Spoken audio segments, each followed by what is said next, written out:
Welcome back to the In the Blues Tone podcast. My name's Shane. It's August the 1st of 2024. Thank you everyone for your comments on the last podcast. It had been so long since I did one. I was kind of feeling a bit bummed about the scope of YouTube, and I was also pretty bummed that I was just feeling like a lack of inspiration across the board, and I've got out of my slump. I'm trying new things. I've got a brand new series coming up as of next weekend, so probably not this weekend coming up, but the one after. And I'm going to take you on a little bit of an adventure, so stay tuned for that. I'm also going to continue to try new things on the channel. I know not all of it will be for everybody, but the entire channel's not changing or anything like that. Some people are complaining about the reaction videos and breakdown videos. They're leading into something, so hang in there. I'm actually going to do some lessons based on some stuff I find in the moment, and this is what it's all about. I want to share some guitar tricks with you, especially when it comes to blues. I've been playing blues for so long that everyone keeps asking for lessons, and just filming a lesson about licks in the room's kind of boring. I actually want to help you and encourage you to get out and play live, because that's what it's all about. And if I can help you run through some standards or show you my inspiration when it comes to what I like to listen to, that'd be a whole lot more fun and hopefully more rewarding for folks who enjoy it. So yeah, hang in there. I'm not going to do too many more actors when it comes to, doing the reaction videos. The next few will be breakdowns and showing you chord progressions and little ideas to get you through if you're thinking about going out to the blues jams. A lot of these ideas are pretty universal, whether you're playing at a blues jam in Melbourne, Australia, Austin, Texas, Chicago, wherever. I've done all three of those. So all of these concepts will work, and it's just a fun thing to do to mix up the channel. Now, when it comes to this new series, I don't know exactly what the end result of it will be, but I've had this idea for a long time. And if it goes over okay, then I'm going to try a bigger scale version of it at some point, so stay tuned for that, and then all the other YouTubers can copy it.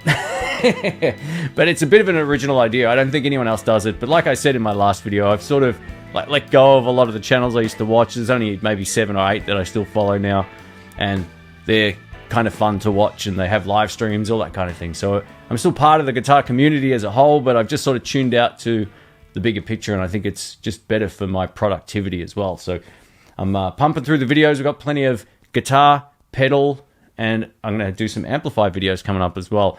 I've also got something in the background that is in the planning stage. I don't really want to give that away just yet, but it might be really cool. And if it is really cool, I'll update you when the day comes. So, or you'll see a video pop up. Probably by the next time I do a podcast, you'll know more about it. But anyway, we wanted to talk a little bit today about the Fender Tone Master 59 Bassman. This is Fender's latest Tone Master amplifier, which is a digital modeling amplifier. And this comes in at $1,500 US plus tax.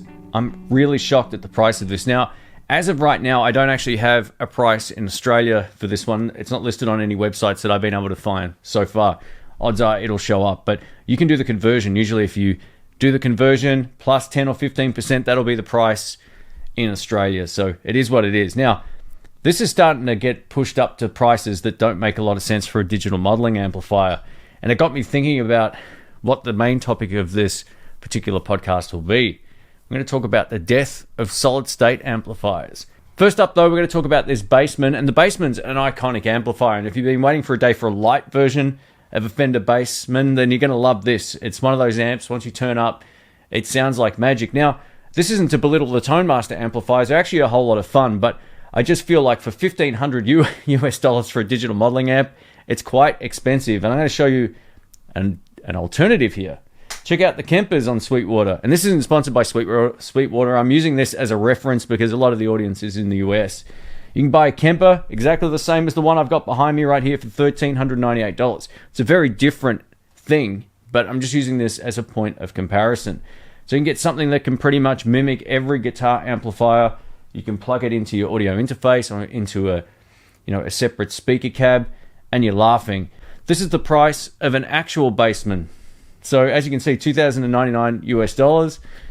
So it is more expensive by $600. Let's talk about some of the positives when it comes to the Fender Tone Master series as a whole and this 59 Bassman. So one of the great benefits of it is they're a whole lot lighter. I can pick up the deluxe reverb basically with one finger, which is fantastic. So that's really cool. And this one, being that it's a 4x10 inch speaker combo, much like my backbreak and PV back here, it's actually going to be far lighter, and you can move this around no problems at all. So that's really cool. And I love the fact that you don't have to be going deaf to get the tone of this amplifier at its sweet spot, thanks to the power attenuation on the back. So as you can see here, I think it says 0.5 watts, 1 watt, 5 watts, 12, 22, and 45. So this is great. If you're doing a small club, you can switch it down to 22 and you'll be in business. If you want to play at home, drop it down 5 watts or anywhere below and you've got a great sound at a lower volume. So that's awesome. You can see that there's basically like a voicing switch on the back that goes from tight to vintage. This will no doubt change the bass response on the cab, or the emulated bass response. And it will also give you 3 different cab sims looking at this as well, which is awesome. Now this level on the back looks like it's to do with the line out. So if you're going into a mixer, a PA system, or directly into an audio interface, there it is right there. I also love the fact now they've put the USB port on the back, rather than that sort of mysterious spot under the head on the twin. That was always, I was like, where is this thing? You sort of had to flip the amp over. Now it's nice and easy to find, which is awesome. There's also an effects loop on the back. So I think this is one of the smartest moves Fender could have made. Having an effects loop on a vintage amp like this is great. And having it on the back is pretty cool too. I think it doesn't take away necessarily from the aesthetic. There's also one other thing I really like about this, and that is the reverb control. We get a reverb control on a Bassman, which are inherently a reverb-free solution. So this is great. I think this is going to appeal to a lot of people, and I would love to test how the bright and normal channels jump when you actually use a patch cable. I would love to see what you can get out of it. So for those who don't know, you obviously have your normal and bright channel here. You can also connect both and then get more gain out of the amplifier. So this is really interesting. While I'm not a big fan of digital modeling amps when it comes to playing live, some people can get away with it. I'm not sure I can, but I think for the right kind of audience, this is great. But again, this is $1,500 US for a digital modeling amplifier. It's starting to creep up to the point where I don't think this makes a whole lot of sense. And I'm going to talk a little bit about why I think solid state amplifiers should make a resurgence. Let's get stuck into this particular section of the podcast, talking about solid state amps and also versus digital modeling amps. So we've seen the price of the Fender Tone Master over here, $1,500 US. Fair enough. It is what it is. Someone will be jumping on that, I'm sure. No questions about it. We take a look at the Jazz Chorus over here. We've got a 120 watt stereo combo amp, which is solid state. So this isn't a tube amp, and it's $1,279.99. We also have the JC40 Jazz Chorus over here from Roland at $699. Now, I've used the Jazz Chorus 40 live when I was playing in San Francisco, and that amplifier is great. It fills most rooms, and solid state amplifiers, if they're built correctly and if they use quality speakers, quality components, they sound every bit as good as a valve amp in a room. They're different. A lot of people seem to assume, or they make the assumption, that all solid state amps are crap. The reason why is the quality fell back from the 80s to the 90s to the 2000s. The quality has gotten worse and worse, and you can see this across basically every amp manufacturer, maybe with the exception of Roland. Take a look at some of the old PV Bandits, for example. Some of these go back to the early 80s, and they're still going strong in 2024, and they're $249. Now, if you don't play live, you might not realize just how great a PV Bandit is. These things can fill any room you play in. They're so loud, you get an epic clean tone, and sure, the drive channel might not be for everybody, and they've been sort of revoiced over the years, but these amps were so good. And my favorite one is this one, this Red Stripe Bandit over here. I mean, these are so great. They've got the sort of like tubes feel to them, so as you turn them up, you can get them to break up on the clean channel, and they've got a really remarkable vintage drive channel. And if you're a blues player, or if you like to even rock, they've got a really decent high gain channel as well. But the cool thing about these is the whole idea with solid state amps was, we can get a better sound at a lower volume, and they're more cost effective. This has been kind of like lost over the years when it comes to solid state amps. The trajectory went all downhill, again with the exception of a few brands, and now they've been relegated to like the junk amplifier, and it's a real shame. And I don't necessarily think digital modeling amplifiers or recreations of classic amps digitally is the way forward, especially for people just getting into it. Like every time I plug into a PV Bandit, it makes me smile. I get a great tone. I can use all of my pedals, and it doesn't matter if I'm playing into the Bandit or if I'm plugged into my Blues Deluxe or any other amp on the clean channel. It's still going to give me an excellent sound. And this isn't the case with a lot of digital modeling amplifiers. You know, we go to a jam every week, and the guy who runs the jam, Tony, has a katana, and nearly every time someone plugs into it, they're fiddling around trying to get it to work. Now, a good player can get a great sound out of anything, and that's still true, but it takes more finessing than just plugging into a PV Bandit. I played with my friend Brian a few weeks ago, and he had the Bandit I sold him for $100 a while ago, and it's a silver stripe one. The thing sounded unbelievable. He had the clean channel cranking, he replaced the speaker with something a bit more efficient, and it's just an unreal sound. Like, I was looking at him like, what amp is that? We were both on stage. I think I had my Artist Tweed Tone, and he had his PV Bandit. I'm thinking, is that his Fuchs? I look over, it's the Silver Stripe PV Bandit, and it's like 30-something years old. Let me ask you this question, and if you're watching the live stream, if I premiere this, I'll put a poll up on the side. Can you see a day where a Marshall code is going to last you 30 years? Or any other digital modeling amp that's current? The Katana is built really well for a digital modeling amplifier, and for its price, it's good value. But some of these other ones, man, I just don't understand how they're going to survive long term. This is where solid state amplifiers were supposed to fit. They were the affordable option that was still built great. And I'm not saying that all digital modeling amps are built terribly, because someone will say that in the comment section. What I am saying though is, do you think this Fender Tone Master amplifier or any of the other ones will be around in 30 years? And what will be the case if something needs to be replaced? And this is the biggest difference between a solid state amplifier and a digital modeling amplifier. Much like tube amps or hand-wired versions of those amps or anything, parts can be replaced a lot easier. And if you watch those tech YouTube channels, they're great. They break all that stuff down. I watch a handful of those, and they're a good fun. I don't know enough about that side of it, but I do know if a CPU fails in 30 years, 20 years, or 10 years, where are you going to get another one, right? And this is the whole sort of like disposable attitude when it comes to gear. I just love the fact that these Jazz Chorus amps have proved themselves time and time again. And if you're in the market for something used, these old solid state amplifiers are still hard to beat.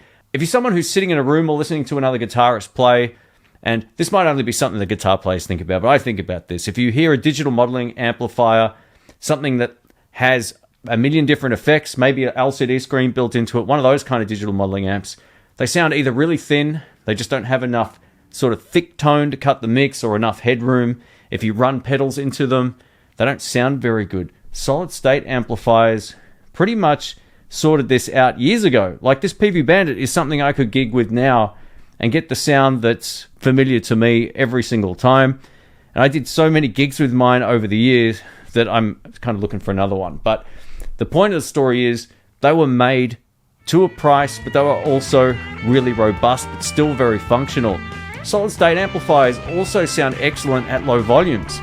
This was one of the huge benefits of them. You could have them at a bedroom volume on the clean channel and still get a really nice clean sound, whereas on a valve or tube amp, you'd have to crank them up to get the sound that was very nice. So there's so many advantages to solid state amplifiers, at least when it's the good ones. Now let's talk about my opinion on what killed the solid state amplifier. So as they progressively got made worse and worse and cheaper, and people were trying to cut costs at companies, the first thing that they pulled out that should have never have happened was the speaker. The speaker is the deal maker or breaker in most of these amplifiers. And this is why a lot of the Fender Tone Master amps actually sound great to your ear, is the fact they use quality speakers. They've got Jensens, they've got all the speakers that you would find, in their more expensive tube alternatives. And PV were using some of the best speakers around.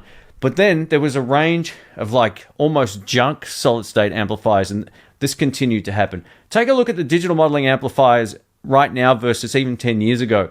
I would almost argue that the digital modeling amps are on the same trajectory. They're getting made cheaper and cheaper, again, with a few exceptions aside, and the quality is just not there. And just giving someone more options doesn't mean it's going to be a better amplifier. And I'm talking mostly now about something with like an LCD screen. So if we go back and we take a look at the Fender Mustang 3 version 2 or the Fender Mustang 4 version 2, those things could keep up with any amp in a room. They were so good. They were almost too good.